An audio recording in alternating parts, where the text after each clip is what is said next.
Joe Delaney wasn't just a journalist. He was a hunter, a bloodhound for stories that slithered in the dark. At 26, he had already exposed a corrupt real estate ring, infiltrated an online trafficking forum, and dismantled a fake charity scam targeting veterans. But in February 2023, he set his sights on something even more dangerous. His last published article was titled, "The Heart of Darkness: Inside Oregon's Secret Cult Network." 2 weeks later, Joe disappeared. But what makes this story more disturbing than his disappearance is what surfaced after he was gone. Joe was last seen on March 3rd. He didn't show up to a morning meeting at the Portland Sentinel. His texts had stopped the night before. His social media, silent. His roommate, Alex Boyd, recalled seeing H at 10 p.m. the night before, sitting at his desk, headphones on, muttering into a recorder. He was always intense, Alex told investigators. But that night, he looked spooked, like he had heard something he couldn't unhear. His apartment wasn't ransacked. Nothing was stolen. His bag was still there, but his laptop, gone. The last ping from his cell phone came at 2:14 a.m., traced to a gravel service road bordering Mossfield Forest, 50 miles from Portland. A known camping area, dense, quiet, and notoriously unmonitored. Police searched the area. Nothing. No car. No signs of a struggle. No footprints. Joe Delaney had vanished into thin air. Exactly 3 weeks later, the Portland Sentinel received a brown package. No return address. No fingerprints. Just Joe's missing laptop. Inside the hard drive were dozens of encrypted files, audio logs, maps, photographs of overgrown buildings, and interview recordings labeled only with initials. One of the folders was titled simply, "Sanctuary."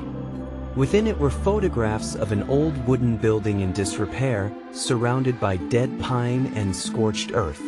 It matched the ruins of the Asher House, a defunct commune that had burned down in 1997 after a spiritual ritual gone wrong, killing 10 of its members.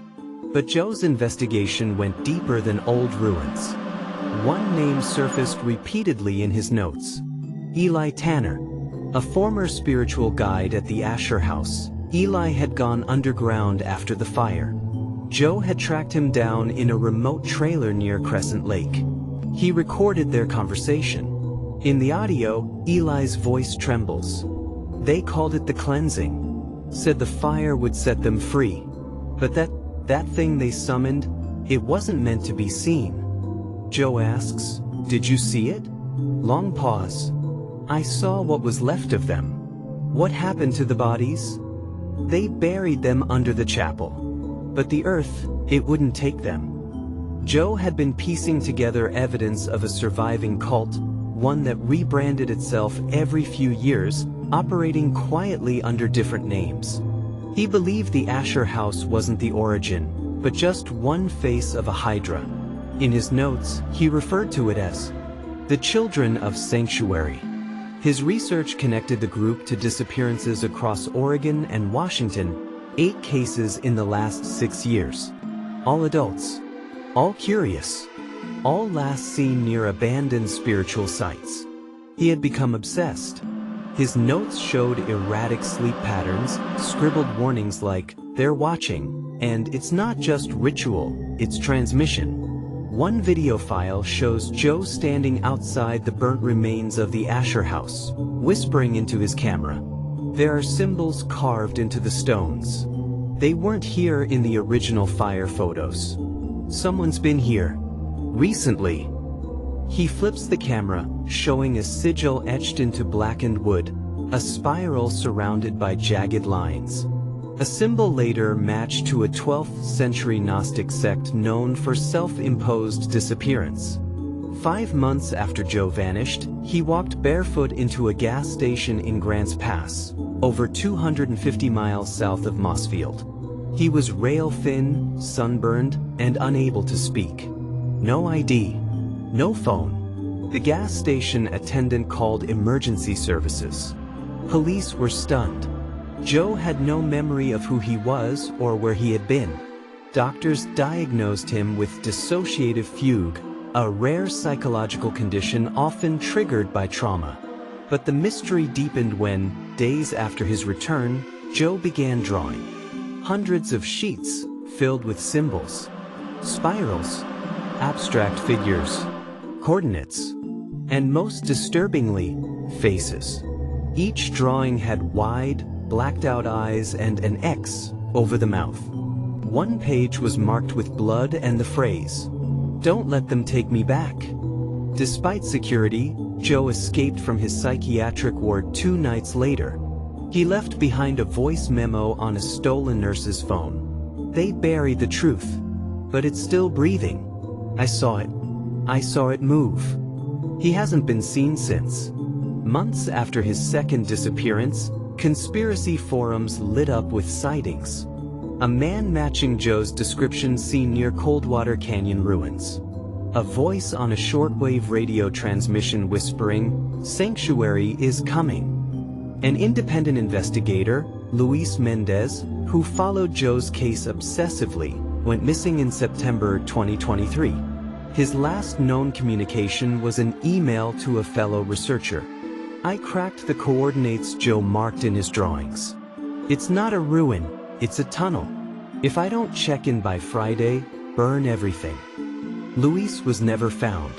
His camera was recovered, half buried under a collapsed tree near the Asher ruins. The final image? A blurry, humanoid figure in the trees, eyes reflecting the camera flash. And behind it, a spiral symbol etched into the bark. In early 2024, a team of digital archivists at the Sentinel decrypted Joe's final file, titled manifest.txt. It read like a warning, or a confession. The children of Sanctuary don't want followers. They want witnesses. Every ritual is a broadcast, not for the divine, but for the forgotten. They believe memory is infection, that once you see it, you belong to it. I've seen it, and now, I can't close my eyes. The file ended with GPS coordinates. They pointed to an unregistered parcel of land in Northern California, a place Joe had circled on his map, but never reached. To this day, the mystery of Joe Delaney remains unsolved. Some believe he was a victim of his own obsession, drawn into madness by chasing shadows. Others believe he uncovered a secret society hidden in America's forests, one that silences those who look too closely.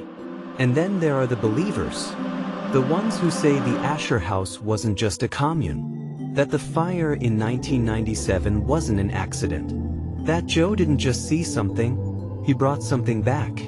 His mother, Janine Delaney, still keeps Joe's photo on the living room mantel. "I don't believe he's gone," she told a local news station, "but I think part of him never came back from those woods."